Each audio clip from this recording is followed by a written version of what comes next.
Oh my god, that's crazy because I would love to yap more about this. So if you're not following along, hi, I'm Rodent with a Pen, and I just recently released a song called Plato-Romantic about my weird-ass relationship with love.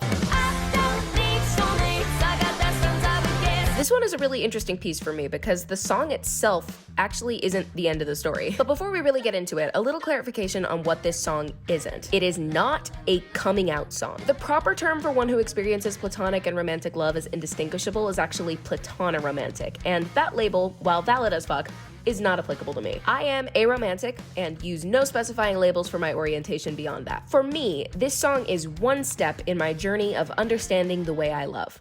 But if it resonates with my Plato-Romantic and other A-Respect listeners on a more identity-based level, that's awesome. One person's connecting flight is another's destination, and that's the beauty of finding ourselves. So, without further ado, the Awakening, a process that took a solid 5 years, because turns out grown-ups don't really walk you through this shit. I had my first queer platonic feelings for my best friend in 9th grade, and it confused the shit out of me. The way I loved them was alterous, intimate, undeniably queer, yet calling it romantic could never quite feel like the truth. It was the first of many times I would encounter an emotion I could only manage to release through song. And thus was born Playro's acoustic ukulele older sister, Del Era Noises.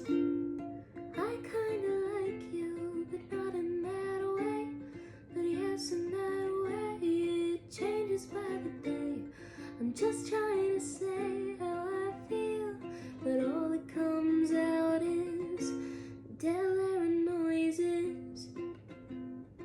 Yada yada, recorded it in a practice room, best friend listened to the voice memo, awkward yet adorable mutual confession, we date, we hide it from our parents, 2 years in, we go back to best friends, and now they're watching this video getting ready to yap about D&D with me later. Hey boo. Dating my best friend was my first introduction to the pressure, and if you want to get it, you have to learn a pretty big word for Elmo. Amatonormativity, described by its neologist Elizabeth Brake, is the widespread assumption that everyone is better off in an exclusive, romantic, long-term coupled relationship, and that everyone is seeking such a relationship. This assumption is baked into nearly every aspect of society, to the point most people don't even consider it may have alternatives. Now, because amatonormativity inherently positions love on a hierarchy and romantic love at the top of it, it has the adverse effect of classifying any love expressed past a certain level of depth and intimacy as automatically romantic. Amatonormativity says romantic love is the highest form of love, therefore loving more is the same as loving romantically. So in your little baby arrow just trying to let out all the affection in your heart for the specialist, funniest, prettiest person alive, there's this ever-present pressure to frame that love as romantic just to have permission to feel it. That pressure haunts your relationships, stalks them, chases down the parts of them that make you happy, to stab them 37 times in the chest like a veiled bridal horror movie slasher.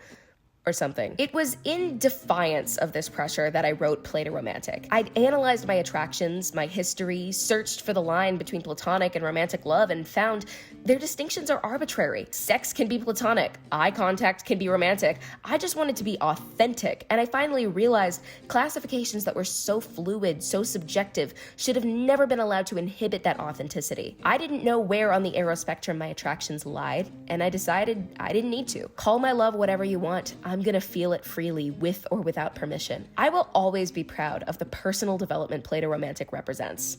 But, like I said, it's not the end of the story. I had one more piece of the puzzle to find that would evolve the song's meaning for me into what it is today.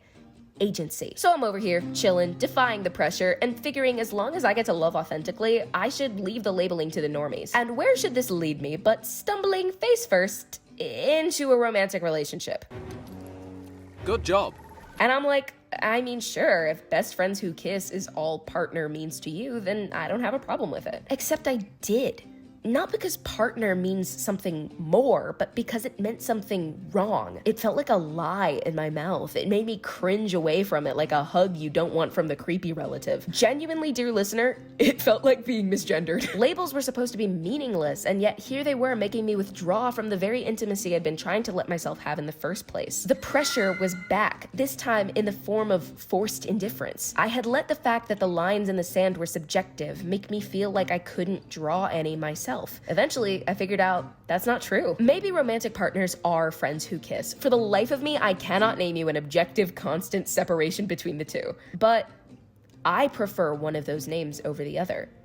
And that's all the permission I ever needed. And finally, I understood my attraction and orientation with the understanding that no one can designate them truthfully except me. So here's what me says. I am aromantic and asexual. I prioritize platonic relationships in my life, deeply enjoy platonic intimacy and sensuality, and feel platonic love inextricably from my queerness. The hands that wrote Plato-Romantic came from a less complete understanding of these things than the voice that studio recorded it, and honestly, I wouldn't have it any other way. I will always especially treasure the art that grows and evolves with me. And wherever you are on your journey when you hear this song, I hope it evolves with you too. I mean, if nothing else, it's not done evolving for this page, because if you're wondering what you've been watching me work on this whole time, well, we're giving this song a music video.